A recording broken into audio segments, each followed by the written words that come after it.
दोस्तों, जब बात फाइनेंशियल प्लानिंग की आती है तो सबसे पहला सवाल हम सभी के दिमाग में यही आता है कि मैं शुरू कहाँ से करूँ, right?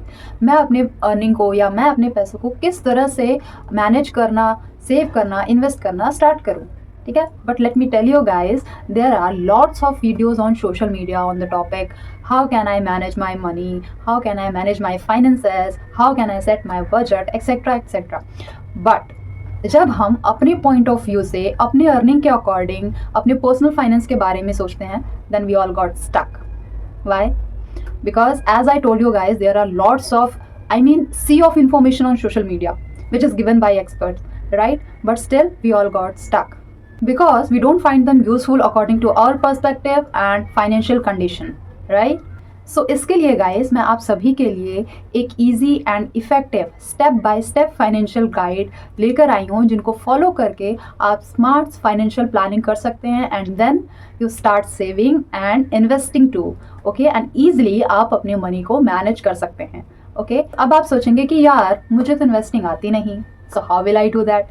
So don't worry guys, क्योंकि यहाँ पे बहुत सारे ब्रोकर्स हैं जो आपके पैसों को सेफली किसी अच्छी कंपनी या म्यूचुअल फंड्स में इन्वेस्ट करके आपको लॉन्ग टर्म में बहुत अच्छा खासा प्रॉफिट दिलवा सकती हैं, okay? So you have to only gain a little bit knowledge on that and rest वो सब कुछ संभाल लेंगे, आपको बिल्कुल भी टेंशन लेने की ज़रूरत नहीं पड़ेगी, okay? So guys, hit subscribe and let's start our financial planning guide. So guys, first number पर है कैलकुलेट योर एक्सपेंसेस, ठीक है? गाइज, अगर आप अपने फाइनेंस को अच्छी तरह से मैनेज करना चाहते हैं तो सबसे पहले आपको ये पता होना चाहिए कि आपके खर्चे कितने हैं, ठीक है? और आप अपने पैसों को कहाँ कहाँ और किस तरह से खर्च कर रहे हैं, ठीक है?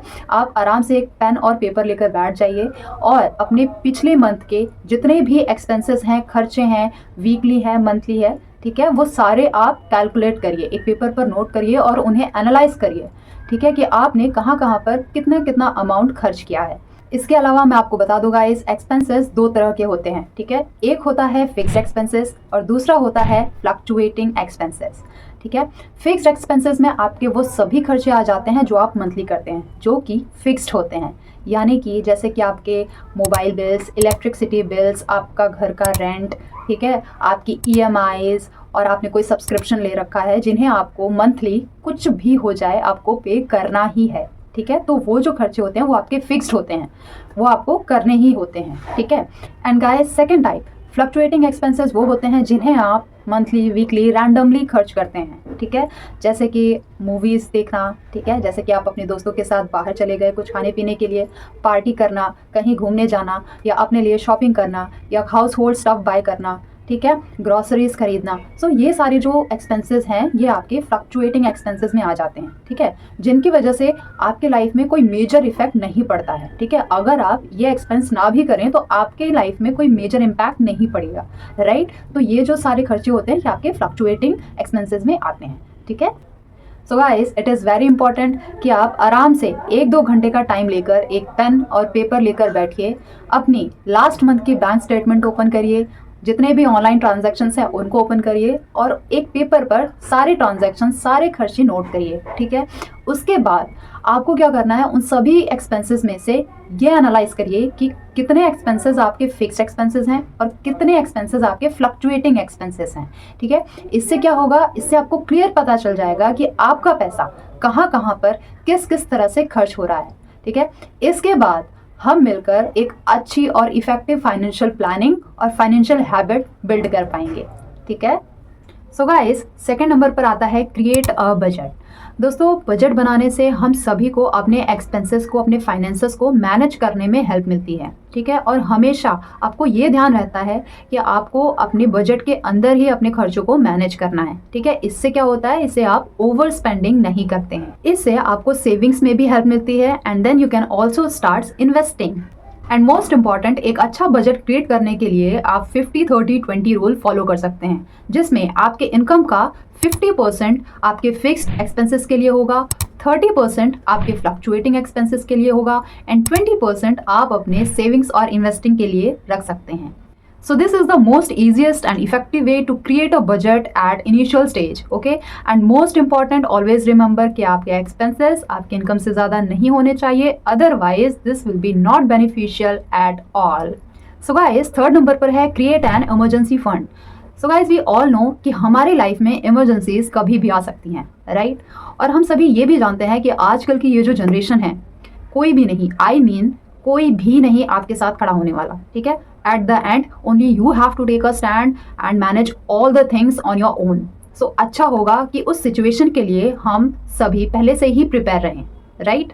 इसके लिए आपको क्या करना है, आपको एक अलग से बैंक अकाउंट ओपन करवाना है, ठीक है? एंड उसमें आपको हर महीने या आप चाहें तो आप एक सर्टेन अमाउंट ऑफ मनी उसमें डिपॉजिट कर सकते हैं, ठीक है? एंड मेक श्योर कि आप वो अमाउंट तभी निकालें जब आपको कोई रियल इमरजेंसी हो, ठीक है? सच एज आप कोई एक्सीडेंट, ठीक है, सच एज कोई एक्सीडेंट हो गया या किसी को हॉस्पिटलाइज करना है, ठीक है, या फैमिली में कोई प्रॉब्लम हो गई, आपका वॉलेट खो गया, आपका फ़ोन खो गया, या कोई ऐसी रियल इमरजेंसी है जिसमें आपको फंड्स की अर्जेंट नीड है, तभी आप उसका यूज़ करें, ठीक है? ऐसा ना हो कि आप रैंडम चीज़ों के लिए वहाँ से फंड निकाल के यूज़ कर रहे हैं, like shopping, buying random stuff, और कहीं घूमने जाना है, और भी बहुत सी चीज़ें होती हैं, ठीक है? तो मेक श्योर कि आप उन सभी चीज़ों के लिए अपना इमरजेंसी फंड बिल्कुल भी यूज़ ना करें। सो गाइस, 4th नंबर पर है मैनेज योर डेट।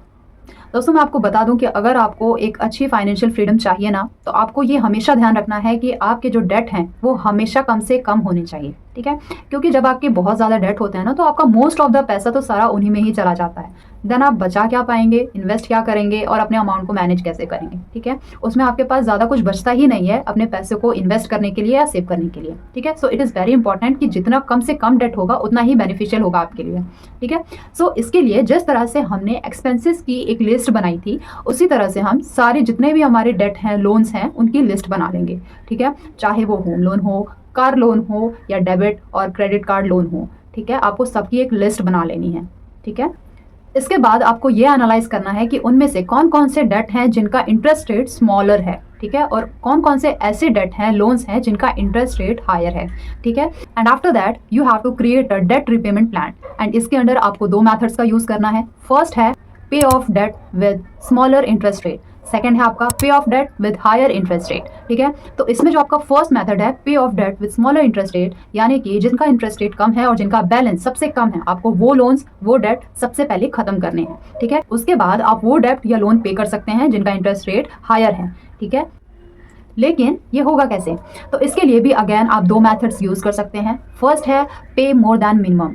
इसका मतलब है कि आप मंथली जितना भी मिनिमम अमाउंट पे करते हैं, ट्राई करिए कि उससे थोड़ा सा ज़्यादा आप स्टार्ट करें पे करना, ठीक है? यानी कि अगर आप मान लीजिए 5000 पे कर रहे हैं, तो उसमें थोड़ा सा लाइक 7000 और 7500 या 8000 स्टार्ट करिए पे करना, ठीक है? तो इससे क्या होगा, आप बहुत जल्दी अपने डेट को और लोन को ख़त्म कर पाएंगे। सेकंड जो मेथड आप यूज़ कर सकते हैं वो है cut expenses and increase income, ठीक है? यानी कि आपके जो भी खर्चे हैं, जो भी रैंडम खर्चे हैं जिनका कोई यूज़ नहीं है, जिनके बिना भी आपका काम चल जाएगा, वो आपको ट्राई करना है कम से कम हो, ठीक है? और हो सके तो बिल्कुल बंद कर दीजिए कुछ टाइम के लिए, जब तक कि आपका डेट या लोन ख़त्म नहीं हो जाता, ठीक है? या फिर सेकंड चीज़ है कि आप अपने इनकम को बढ़ा लीजिए, ठीक है? वैसे तो ये दोनों ही बहुत ही बेनिफिशियल हैं। आपको एक तो अपने खर्चे रोकने हैं और दूसरा आपको अपनी इनकम भी बढ़ानी है, ठीक है? जब आपके खर्चे कम होंगे और इनकम बढ़ेगी तो ऑटोमेटिकली आप अपने डेट के लिए, लोन के लिए पैसे अच्छे से सेव कर पाएंगे और उन्हें रीपे कर पाएंगे, ठीक है? So it is very important, जितना हो सके आप अपने खर्चों को कम करिए और ट्राई करिए कि आप अपनी इनकम स्ट्रीम्स बढ़ा सकें।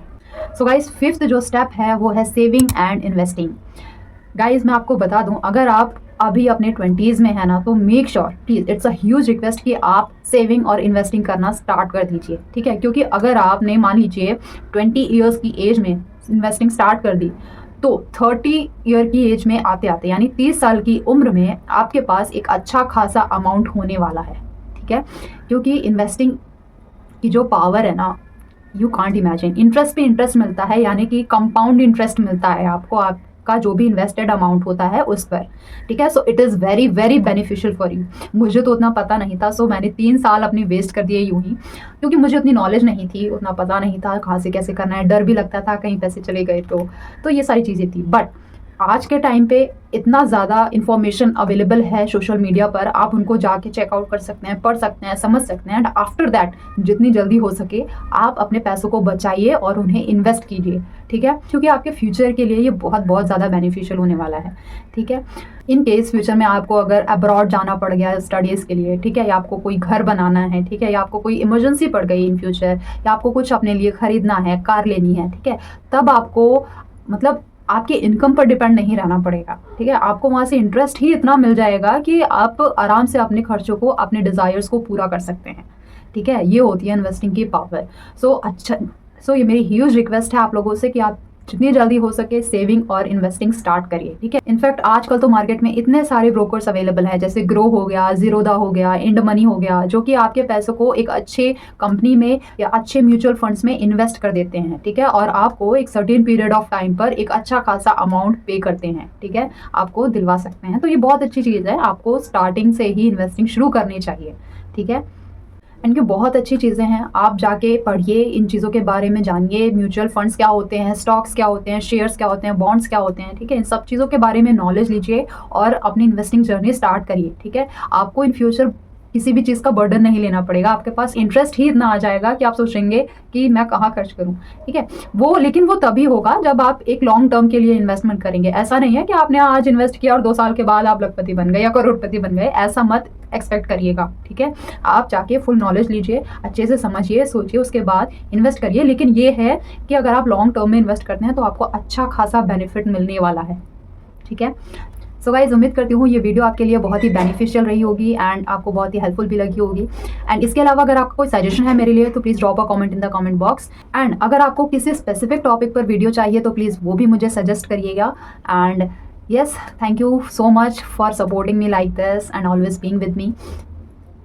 Literally आपका एक कमेंट, एक लाइक बहुत बहुत ज़्यादा मैटर करता है, बहुत ज़्यादा मोटिवेट करता है सीरियसली।